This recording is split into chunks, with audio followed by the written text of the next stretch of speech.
नमस्कार, मैं हर्षवर्धन एक बार फिर से। आज सोमवार का दिन है, 5 अक्टूबर। आज 10 बजे अर्नब गोस्वामी जी कुछ खुलासा करने वाले थे। उन्होंने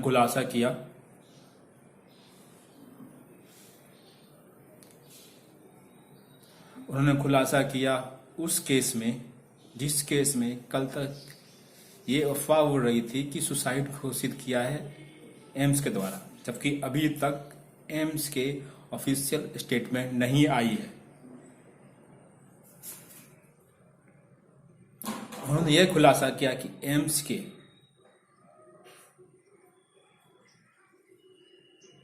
forensic expert mister Sudhir Gupta ने 22 अगस्त को क्या बोला था। एक वीडियो अभी वायरल हो रही है जिसमें यह साफ दिखा जा सकता है कि सुधीर गुप्ता मिस्टर प्रकाश सिंह से एक बात करते हैं regarding the case of mister SSR। 21 तारीख को उनको केस दी जाती है CBI के द्वारा और 22 तारीख का ये उनका बातचीत का टेप है। इसमें वो साफ करते हैं कि यह केस SSR सिंह का केस जो है वो सुसाइड का केस उन्हें नहीं लग रहा, क्योंकि उन्हें एक्सपीरियंस से पता चल जा रहा है कि इसमें कई खामियां हैं। जैसा कि पहली खामी यह है कि उसमें पोस्टमार्टम के लिए जो डॉक्टरों की समिति गठन होती है, जो पोस्टमार्टम करते हैं डॉक्टर, वो 5 टीमों की होती है, उसमें से कोई भी सीनियर फोरेंसिक्स एक्सपर्ट नहीं था। बस उसमें एक फोरेंसिक्स डॉक्टर था, वो भी काफी जूनियर। जबकि इस तरह के केस में 5 डॉक्टर फोरेंसिक एक्सपर्ट ही करते हैं हैंडल, और बाकी जो 4 डॉक्टर उस टीम में थे वो मेडिकल डिपार्टमेंट से थे। पहली खामी तो ये रही। दूसरी खामी है, क्या SSR के नेल्स लिए गए थे? नहीं, नेल्स नहीं लिए गए थे। इन नेल्स लेने के बाद अगर होती तो उनसे भी कई जांच होते और उनसे भी कई फॉरेंसिक खुलासे होते। तीसरा खुलासा यह है कि उसमें टाइम ऑफ डेथ मेंशन नहीं किया गया है पोस्टमार्टम रिपोर्ट में, जो कूपर अस्पताल ने रिलीज किया था। क्यों? वो तो सबसे पहला तथ्य होता है कि इसमें टाइम ऑफ डेथ क्या है। पोस्टमार्टम इसीलिए तो की जाती है, डेट, रीजन और जो उसमें बायोलॉजिकल और दूसरे तथ्य हैं वो सामने आए। इन्हीं तथ्यों को खुलासा करने के लिए ही तो होता है ये पोस्टमार्टम, लेकिन इस तरह की कोई भी जानकारी नहीं आई। चौथा तथ्य है कि क्या विसेरा और मेडिकल रिपोर्ट मैच की गई। कई पॉइंट्स होते हैं विसेरा और मेडिकल में जो मैच किया जाता है। इसके अलावा भी कई चीजें जो वो बोल रहे हैं कि जैसे कि वो क्राइम सीन को सील किया जाता है। उन्होंने बताया है कि सुनंदा पुष्कर केस में उन्हें 4 साल तक सुनंदा पुष्कर जी के कमरे को सील किया गया था, जब तक वो क्लियर नहीं होता है कोर्ट से कि हाँ ये अब खत्म हो गया मामला, अब इसके जो रिजल्ट है वर्डिक्ट आ गया है, तब तक। लेकिन SSR के केस में देख सकते हैं कि क्राइम सीन को ना सील किया गया, उल्टा इसके उलट उनके जो हाउस है उसको वाइट वॉश कर दिया गया, सारे फर्नीचर चेंज कर दिए गए। ये हो गया, ये बात है। ये मतलब कि आप क्राइम सीन को सील भी नहीं कर रहे हैं, उससे एविडेंस से छेड़खानी भी कर रहे हैं। ये चीजें हैं जो कि सुधीर गुप्ता जी ने बयान दिया है उस 22 अगस्त वाले टेप जो R-बार के senior editor mister Prakash Singh को दिया है। ये अभी काफी वायरल हो रही है, आपको मिल जाएंगे, आप तक पहुंच गए होंगे अब तक। ये है तथ्य। इस तरह से ये तथ्य, और उसके अलावा है कि यदि क्राइम सीन उस समय सारे एविडेंस उस समय नहीं थे और तो फिर ये कैसे जांच संभव है कि कोई भी कंक्लूसिव या कोई भी एक फाइनल रिजल्ट तक पहुंचे। उसके अलावा एक बात और कही है कि कोई सुटेबल नहीं था क्राइम सीन फोरेंसिक जांच के लिए।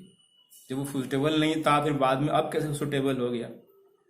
क्योंकि वो 2-3 तारीख से उनके व्हाट्सएप चैट रिलीज हो रहे हैं, मीडिया में वायरल हो रहे हैं कि उन्होंने 2 लाइन कही हैं कि हाँ ये केस शुरू में लग रहा था कि सुसाइड शुरू में सुसाइड बताया गया, बाद में ये हत्या लगा, लेकिन अब ये सुसाइड ही है, जबकि फाइनल अभी ये ऑफिशियल स्टेटमेंट नहीं आई है।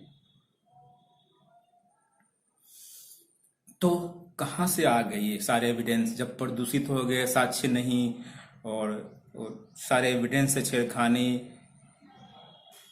तो ये अचानक से कैसे आ गए? जब एविडेंस थे नहीं तो जांच कैसे हुई? जांच कैसे हुई तो उसके बाद जांच की वो फाइनल रिपोर्ट तक कैसे पहुंचे कि नहीं यही रिपोर्ट सही है कि अब वो सुसाइड किया है उन्होंने? ये कहाँ से आ गया अचानक, जबकि वो मना कर रहे थे कि नहीं है, नहीं, जब कल तक कह रहे थे नहीं है, अचानक कैसे 40 दिन में आ गए? हाँ, ये कह सकते थे कि हमें जो मिली उस तथ्यों पे यही आधारित है।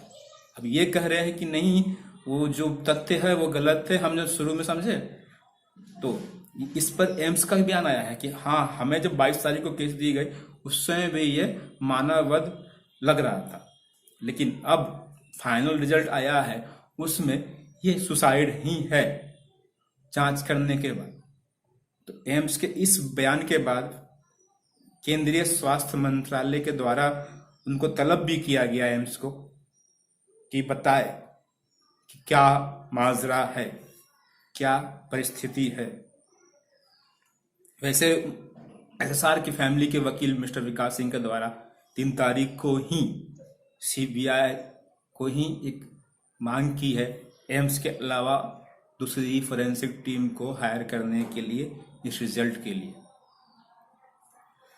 देखिए क्या होता है। वैसे अर्नब गोस्वामी ने प्रेस रिलीज करके जो एसएसआरियंस है उनके लिए सपोर्टिव में ये बातें आई है। स्वामी, मिस्टर स्वामी, डॉक्टर स्वामी सर का बयान आया है कि इस तरह से अचानक से कैसे हो सकता है। इसी केस में इसी करण भंडारी जी का बयान आया है कि उनकी बात हुई है मिस्टर सुधीर गुप्ता से, उन्होंने भी उस समय यही बातें कही थी। वो भी आश्चर्यचकित है उनके आज के बयान से, 5 अक्टूबर के जो बयान आया उससे। श्वेता सिंह कृति जो कि सुशांत सिंह सर की सिस्टर है, उन्होंने भी कहा है कि जब शुरुआत में उन्हें ये बातें पता चली थी, लेकिन आज उस केस को ठीक गुलाटी कैसे मारी, यू टर्न कैसे हुआ, वो इसके बारे में जांच मांग रही हैं। उन्होंने थैंक यू कहा है रिपब्लिक चैनल्स को जो उन्होंने ये टेप रिलीज किया है और क्वेश्चन किया है एम्स की कमेटी, सीबीआई कमेटी से कि कैसे ये हो रहा है, क्या छेड़खानी हो रही है, क्या छिपाए जा रहे हैं, क्या मामला है सर के केस में। ये अब तक फाइनल है, देखिए क्या होता है आगे। क्योंकि संजय राउत सर ने तो संजय राउत सर ने तो सपोर्ट में बयान दे दिया है सुधीर गुप्ता के कि सुधीर गुप्ता तो शिवसेना के कोई मेंबर नहीं है, फिर उन्हें क्यों निशाना बनाया जा रहा है। वो तो सही है, वो तो जो हम बात बोल रहे थे उसी बात पे आए हैं।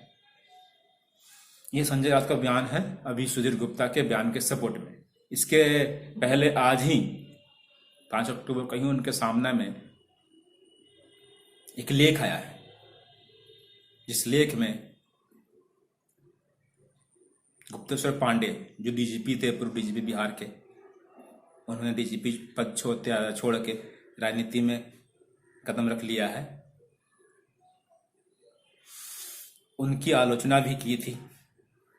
और इसके अलावा सामना के मुखपत्र जिनके editor in chief Sanjay Raut ji हैं, जो कि शिवसेना का ही न्यूज़पेपर बताया जाता है कि इसमें जो बातें कही जाती है वो शिवसेना की ही बातें हैं। शिवसेना वो अपने लिखित या न्यूज़पेपर के माध्यम से ही अपनी बातें रखता है और वो उसका ही मुखपत्र है, शिवसेना का ही मुखपत्र है। उसमें संजय राउत जी ने बयान कहा है कि सुशांत सिंह सर कैरेक्टरलेस हैं, नशेड़ी है, जो निराश था, असफलताओं को पचा नहीं पाया, इसीलिए उसने सुसाइड कर लिया। इसके पहले भी सामने में उनके परिवार पिताजी पे ये हमला किया था कि उनकी दूसरी शादी हुई, इस वजह से वो सदमे में आ गए थे, इसलिए वो इस तरह से कदम उठाए। तो ये इस तरह से ये राजनीति बहुत बुरी चीज़ है। सच्चाई आने का कोई तथ्य नहीं बच रहा। क्या वजह है, क्यों ये छिपाया जा रहा है, क्या वजह है? जब वो एक इतना बड़ा स्टार होके उसकी मृत्यु पे इतना बवाल हो रहा है, और यदि सच से सच में कुछ और है और छिपाया जा रहा है तो ये दुखद है। ये दुखद है और ये निंदनीय है कि जो उस व्यक्ति पे लांछन लगाना जो नहीं है, नहीं आके बता सके कि नहीं ये गलत है या सच है, तो क्यों उस पे ये लांछन किसी भी नहीं लगाना चाहिए। जानने के बाद उस पर लांछन लगाने का मतलब क्या है, उसका कैरेक्टर एसिनेशन करने का मतलब क्या है, तथ्य क्या है। वो चाहते हैं निराश करें, पहले वो मनोबल गिराना चाहते हैं, जो कि एसएसआरियन है उनका सपोर्ट कर रहे हैं, जो जनता उनका सपोर्ट कर रही है। पहले वो कहते हैं मेंटली उन्हें ब्रेक डाउन कर दो, जिस तरह से वो मेंटल ब्रेक डाउन किए थे एसएसआर सरकार, पहले मेंटल करो फिर फिजिकल करो, इस तरह से। तो अफवाहों पर ध्यान ना दें, कृपया अपनी किसी भी बात को एनालाइज जरूर करें। जी हाँ, मेरी बात क्यों ना हो, सत्य का जांच, चाहे सत्य क्यों ना हो उसकी भी जांच होनी चाहिए, क्या सच है। जिस तरह से ये सुशांत सिंह का केस है, उसी तरह हर बात हो। धन्यवाद, मेरे साथ बने रहिए, मिलते हैं एक बार फिर से।